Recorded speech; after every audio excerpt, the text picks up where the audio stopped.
Alright, so I just want to make a little disclaimer before I show you this video. This is really a video about this 35mm Minolta Rokkor lens. It's a vintage old lens, it's all manual, and I just want to tell you that I'm going to tell you a couple of stories in this video, but I'm going to show you B-roll that actually probably has nothing to do with the videos because the stories happened a long time ago, but I just wanted to use them to kind of, show you how I would shoot something with a 35mm lens on a Panasonic S5 camera. So you'll just have to bear with me. The B-roll is not going to be, exactly what it should be, but a lot of people would use like stock footage. I never use stock footage or anything like that, and I will try to use the footage that I shot as appropriately as possible, maybe as metaphor and stuff like that, but I think you'll get the idea because this is really about using vintage lenses, and in particular this 35mm lens, which I really love. So I just wanted to, straighten that out real quick, and here's the video.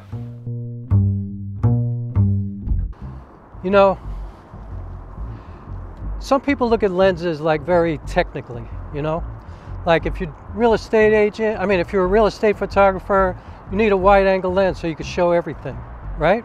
If you're shooting sports or, wildlife or something like that, you need a long lens so you can get really close, so you can get some distance. In my case, I look at lenses differently. Because honestly, I could shoot anything with any lens, pretty much. Like, I feel like I could tell any story with any lens. Just give me anything. Give me a fisheye lens of, like 11mm, and I could shoot a story with that. Give me a 400mm lens, I could figure it out. I could tell any story. For me, it's more about how it feels, like in the moment. Like when I'm telling a story, when I'm making any kind of film, I'm personally generally shooting with either 28mm or 50mm. 28 because I like that wide kind of look, but not too wide. But I like the way it looks because you look like you're part of the environment. Like you kind of get an idea of where somebody is, and where somebody is can kind of give you the feeling of what they're about, or where they live, who they're around, what kind of stores, or are they in the woods or something like that. And I also think that we tend to judge people by what we see, which I don't think is a good thing, but I think we do that. I also think that if you're shooting somebody closer, like at 50mm in my case, then you get a good idea of what they're thinking and what they're feeling, because you can get a closer shot of their eyes or their expressions or their hands or, feet walking by, stuff like that. Like, I think it doesn't make a difference, you know what I mean? It's really a matter of your taste, your sensibility, how you feel, what you want to communicate to the people who are going to be kind enough to watch your film.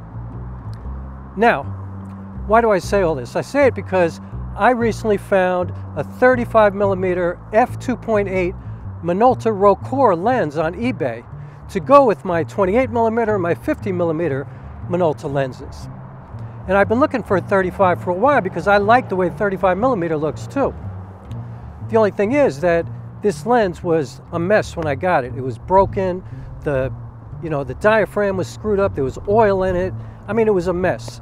So the guy who I bought it from was very honorable, thankfully, and he actually refunded all my money, because what I did is I took the lens to my guy Jay at Pelham Specialty Photo, which is in Pelham, New York, right above the Bronx. And if you ever need your stuff fixed, go to Jay, because he does great work and he's honorable, and he's gonna charge you a reasonable amount of money. And I got it fixed, but it cost me $100. I had to get, he took it apart, he fixed the a couple of the elements inside. He had to fix the front of it, like the focus ring was not right. It wouldn't focus past like 7 feet. So he hooked it up, and now it's working fine. But it's still, it's an old lens. I bought it for $70, but the guy on eBay refunded, so I wound up with a $100 lens, which a decent 35mm lens is not bad. And the magic for this lens for me is that the colors are amazing. And so what I'm going to do in this video is I'm going to talk about some things that have been on my mind but I'm going to show you what I've been shooting with this 35mm lens over the past few days, so you could see the colors and you could see what it looks like. And some of this stuff I shot before I got it fixed, so it might look a little soft, but to be honest with you, I think it looks kind of cool. Like I could have made it that soft on purpose, but then I think you'll also see some of the sharper shots since I got it fixed that look a lot better. So anyway, also it's cold out here, and you know, I'm going to take this inside and tell these stories about lenses and perspective and how we look at the world and how we judge the world and how we want to communicate inside of a certain vision. You know, like, you know, a 28mm lens in my case is a broad kind of perspective, so I think that's a good metaphor for keeping an open mind. And 50mm in my case is a little bit, you know, like closer, where I can get a better idea of what somebody's about by, you know, or at least how they're feeling by the expressions on their face, whether they're clutching their hands, if they're walking fast, stuff like that. So anyway, I think all of that's a pretty good metaphor for what I'm talking about. And also you get a chance to see this 35mm lens, which I kind of love. I'm shooting on my Panasonic S5, so it's a full frame lens. And right now I'm shooting at f8. And it's getting dark, as you see, so I probably should be shooting a little bit faster, but I'm about to shut this down real quick. I'll go home, I'll take it inside, I'll continue this video, and onward we go. So I'll see you in a minute.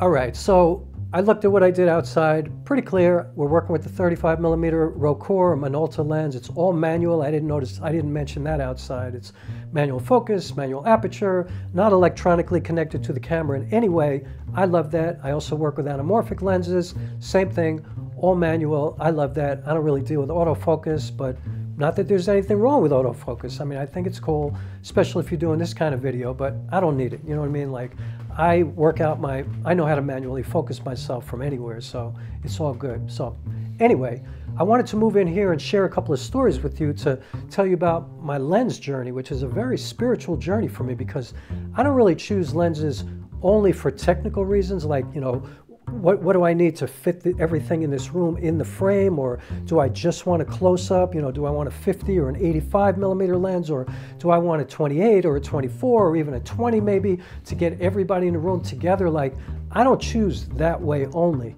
I choose by the way the lenses make me feel. You know what I mean? Like, that's why I love vintage lenses and anamorphic lenses, because the colors and the character of the lenses are a little bit different than a lot of new, you know, modern lenses that are like perfect, like perfectly clear, unbelievable, you know, like the megapixels are like so clear, no matter how many you have, you could blow it up to like 97 billion% and, you know, make a poster the size of, you know, Times Square. And I'm not into all that. You know what I mean? Like, I like character, I like some grime, I like some you know, some imperfection that is perfect for me. And also the colors are cool, the bokeh's a little bit different. So anyway, I choose a lens based on character and how it feels and the emotion of the scene, because I'm a narrative filmmaker. Or even if I was shooting a documentary, I would go by the feeling, you know, the emotion, what is going on internally in the characters, you know, in the world that I've created in this film. And so let me share a couple of real stories for you and tell you how I would have shot them and what lens. Let's start with this. Let's say I was only carrying this 35mm lens and we were shooting this scene in a movie, okay? Now, first of all, this scene actually happened in real life, in my life, but let's just say I wrote it for a movie, okay? So, when I was married, we were selling our house. And we had gotten to know this woman who lived in the community who was a real estate agent, who seemed like a really nice woman. Like I said, we kind of established a little vibe with her, so we decided, why don't we let her sell the house, you know? She could use the commission and we'd be happy and we trust her and all the good things, you know, because selling a house is never an easy thing. So she comes over to our house after we call her, we're sitting around this table, and so first of all, I would start the scene in our living room. You know, we don't need to see her drive up and all that kind of stuff, you know, like you could, but let's start in the living room. And 35mm would be perfect because it's wide. wide enough to get the room, but not too wide. Like, it's not like a real estate shot where it's going to make the room look bigger than it is. It's going to make the room look as big as it is. And our living room was pretty big. It was an old, beautiful house that was built in 1785, a Revolutionary War house, an old sandstone house with, you know, wooden beams and like wooden, wooden floors, like big, thick wood, like heavy. I'm not like up on types of wood and stuff like that. I don't know if it was mahogany or oak or whatever, but it was beautiful. I know that, and I'm good at beautiful. So anyway, we're sitting at the table. I would use the 35mm lens because you could kind of maybe shoot from the corner of the room and see the three of us. I would even shoot through the window first.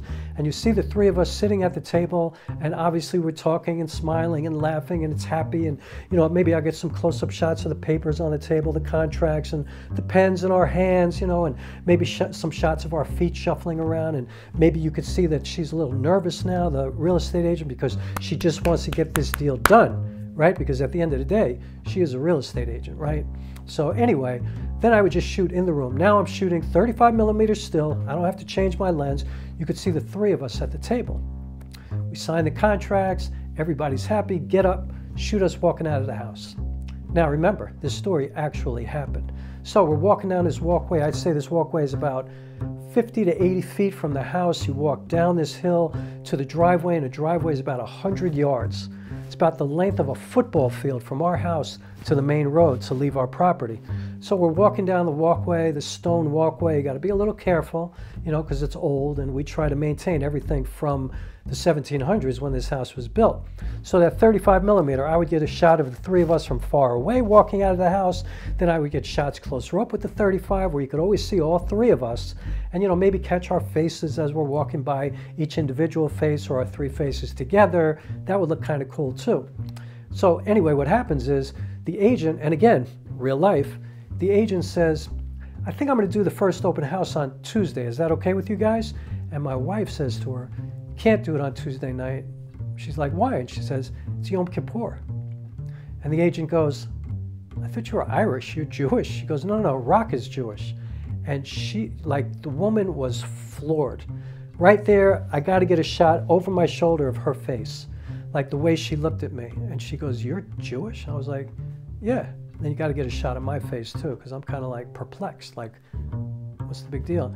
And then, let's get a shot of all three of us again together, maybe from the side, you know, with the house behind us. You can see not the whole house, obviously, but quite a bit because it's 35mm, but close enough, maybe a 3/4 shot from all of us where you could still see the expressions on our faces, right? And she goes, all of a sudden, she like stops and she laughs. I said, what's so funny? She goes, I just remembered you were adopted, right? Because, you know, like I said, we had kind of a relationship with her, and so she knew that I was adopted. And I said, yeah. She goes, she takes my hand, she looks deep into my eyes, and she says to me, don't worry, Rock, not in your blood you're not really Jewish. Don't even move the camera, just let it sit there. Total silence. She looked, I looked, my wife looked, and she realized, because energy is real, something is not good right now. And I said to her, I'm Jewish. She didn't say anything. I said, you're a woman. She said, yeah. And I was like, you're a woman of color. You're a Latina. She goes, yeah. I said, yeah. You're gay. You're a lesbian woman. She said, yeah, I'm a lesbian woman. I said, you are one of the most oppressed people on earth. Like, everybody hates you. And yet you still somehow find it in your heart to have that kind of bigotry towards somebody else. That you can be that ignorant, that hateful, ignorant at best, hateful at worst. You know what you need to know? And then she's trying to talk. I was like, yo, I'm not done. Let me finish. You need to know one thing for sure, that because of that bigotry, you just lost this job and you lost a whole lot of money. And I tore up the contracts.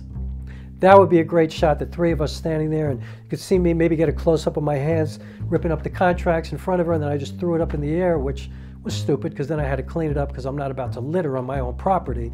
But anyway, she was mortified, just mortified. And then it was just like awkward moment. And then me and my wife, we just turned around and walked in the house. get a shot of this woman walking away. That long shot would be good, like way, you know, we had 2 acres, so you can get a long shot. You could see the 3 of us, and you could see us like separating now, and you see her walking away. You can kind of tell something's wrong from that long shot, and then maybe get a shot from behind her going down the walkway and get into her car, and then you could get a shot of her driving away. We didn't need to get a shot of her driving in, but this shot of her leaving is appropriate, and 35 millimeters would be so good because that's nice and wide for 100 yards. You get to see this car drive away the whole time and then make the turn and drive away, and you see us walk into the house together. 35 millimeters, perfect for that story. Yeah, that actually happened. So you could see, I could shoot that whole scene with this one 35 millimeter lens. Let me tell you one more story that actually happened.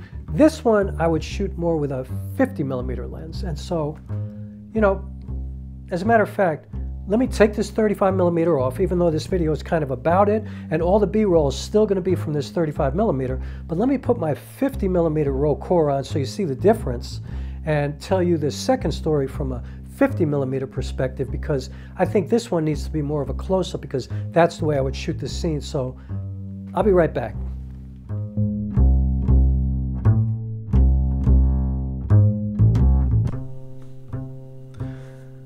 So I came up with an even better idea.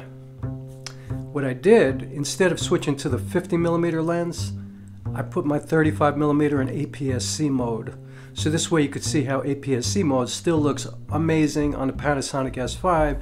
You don't lose any kind of quality, but we see it from a 50 millimeter point of view for this scene that I'm about to tell you about that actually happened in real life. I just thought this would be a better way to go. The camera is probably 10 or 15 feet further back from where it was before. So now you can see the window behind me, but the camera is much further away. But I am physically pretty much the same distance from the camera that I was before. Maybe, I don't know, maybe 4, 5, 6 inches closer to the camera. But otherwise, now you're seeing this Minolta Rokkor 35 millimeter in APS-C mode, which means it becomes a 52 millimeter. And so, yeah, now we can, you know, keep the continuity. 35 millimeter is everything in this entire video, the B-roll, all the A-roll, everything. Now, as I'm using too many words, I'm going to tell you the second story that actually did happen, but let's, you know, look at it from a 50 millimeter point of view. Now, first of all, this happens on the Upper West Side of Manhattan in New York City, which is like, I would say, the most liberal place on earth, perhaps. Maybe Greenwich Village is, I don't know, but the Upper West Side is just filled with artists. It's filled with hippies from the 60s. It's a very progressive, liberal place, not conservative at all. So I went to this party. This was years ago. And I was in there with a bunch of actors and musicians and people like that. And it was to meet somebody's husband who had just gotten married, who moved to New York from someplace else. So anyway, I'm in this party. I would take the 50 millimeter and come into the room first. And you know, an apartment in Manhattan is huge if it's like 20 by 20, 15 by 20, something like that. Like New York City apartments are, oh, by the way, just to set it up, I also put the camera kind of off balance a little bit, like I didn't, you know, even it out, because that way I wanted to create kind of a situation or a scenario where you know that something's wrong, like something is askew, something's just kind of not right. So I'm kind of adding to the mood, so I just wanted to throw that in there real quick. So anyway, I walk into this apartment filled with all these people. A 50 millimeter lens would be really cool for that, because instead of having this ultra wide kind of shot where you capture the entire apartment, I would love to walk around and just capture images of this like beautiful multicultural array of people just sitting there and talking and laughing and being serious and, like, you know, the whole gamut, everything. I think it would be a more intimate, you know, more kind of present kind of way to show who is in this room. And, you know, you can kind of get a feeling of what they're like just from the expressions on their faces, seeing their eyes, their mouths, you know, all that kind of stuff. So anyway, I would get all that, and then I would shoot to me talking to this guy. I'm talking to a man who had just married a friend of my ex-wife's. So he says to me, "You born and raised in New York?" I was like, "Yeah, how can you tell?" He goes, "You know, the way you talk and the way you use your hands, your sensibility, stuff like that." I was like, "Oh, is that right?" Yeah. I said, "Where are you from?" He said, Western Pennsylvania. And I don't even remember the name of the town. But I was like, was it like a rural kind of area or urban? He goes, 3,000 people in my entire town. I was like, wow, man, I've lived in buildings with 3,000 people. So, you know, we were laughing, going back and forth. It was all good. I said, how do you like living in New York? Is this your first time? He goes, my first time ever even here. You know, I came here just before I moved here to secure this job. I'm working as a producer for ABC TV. And I'm like, wow, that's a great job. That's really, really cool. He said, yeah. I said, so how do you like living in New York? And he looks at me and he says, I like it. You know, I pretty much like it. Yeah, it was just one thing that's kind of weird about it. I was like, what's that? He goes, I realized, you know, I mean, it's not a good or bad thing or whatever, but I just realized when you're in New York and you work here and you live here, especially if you're in like the television industry, you got to deal with Jews. So now I would take that 50mm shot, shoot over his shoulder right into my face to show the expression on my face, right? Because here we go again. And then you might want to get a shot of the two of us together from across the room, maybe blur everybody out in between, shoot at a really fast aperture and just focus on the two of us and kind of have a moment where nothing's said. And I was like, oh, wow. So I responded. I said to him, that's amazing, man. That is amazing that you would say that. He's like, yeah, why? I said, because, you know, that what you just said, that's exactly what I was thinking at my bar mitzvah. Get a shot of his face now from over my shoulder, his response to what I just said to him, because he was mortified, absolutely stunned, silent, didn't know what to say. And I was like, yeah, you know, like that's exactly what I was thinking. And you know, I just have to say, I don't know if you're stupid or if you're just hateful, because first of all, you're on the Upper West Side of Manhattan. This is like filled with Jews, okay? Jewish people everywhere, first of all. So you're stupid. And also like hateful, obviously, because that's a really racist kind of remark, you know what I mean? Anti-Semitic remark. And also, what makes you think? Like, are you so clueless? Did you grow up so sheltered where you think that however you feel, that's how everybody else in the world feels? Like you would say something like that and expect that to be okay? Like you don't understand that there are a lot of people who would think that you're an asshole for saying something like that? And he didn't say anything. And anyway, now I get a great shot of my wife across the room talking to somebody else.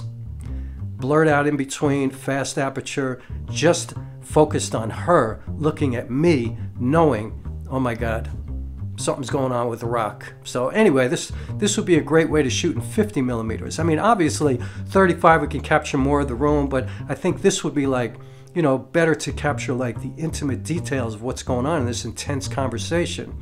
You can get close-ups of our hands and our feet, you know, him backing up a little bit, me moving forward a little bit, like, you know, and it wound up all good. You know, it was fine, you know.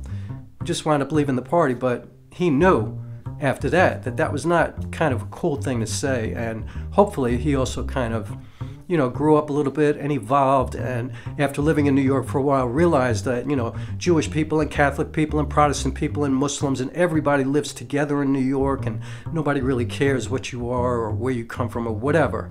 Like, you know, good people, good-hearted people are open-minded, thinking, you know, understanding that not everybody is a monolith, like not all blacks vote the same way and not all Jews do this and not all Catholics do that. You know, like you can't talk about the Jews, right? You can't talk about the Muslims because everybody's different, everybody's individual. And so I think this is a good part too to shoot with the 35mm in APS-C mode, because this is kind of intense, right? And so now I'm 52.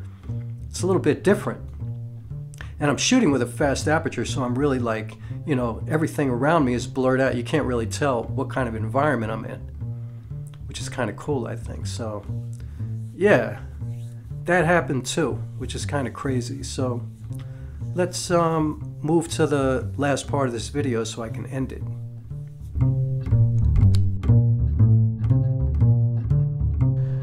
Well, that's the end of the video. Or this is the end of the video.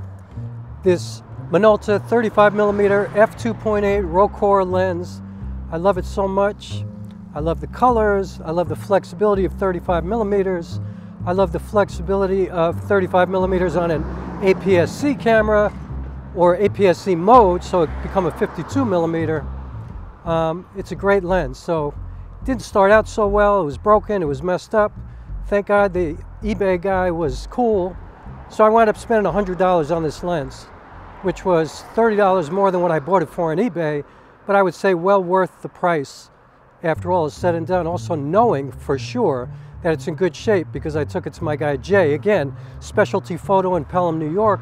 I'll leave the link in the description.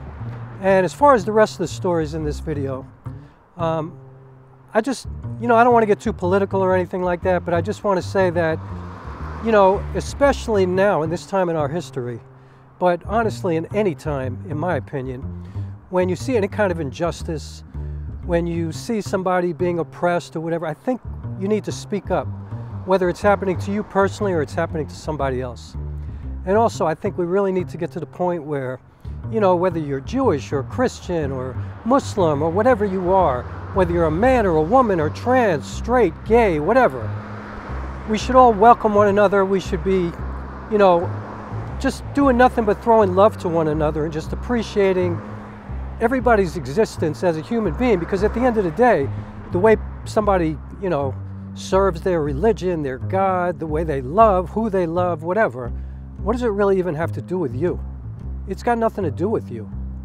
So anyway, I just wanted to share those stories because, those things happen to me personally. And every time something like that does happen to me in my life, I'm just amazed that people are that, like it's not useful in any way, At the end of the day, that kind of behavior, that kind of pejorative, judgmental, ridiculousness, that kind of ignorance is probably, if it continues, is probably going to be the end of us. So, yeah,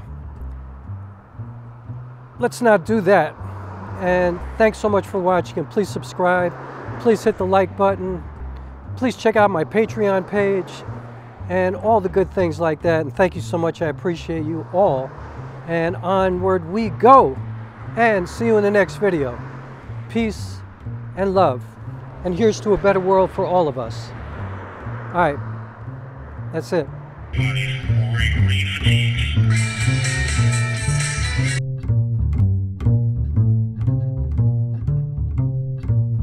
That a full frame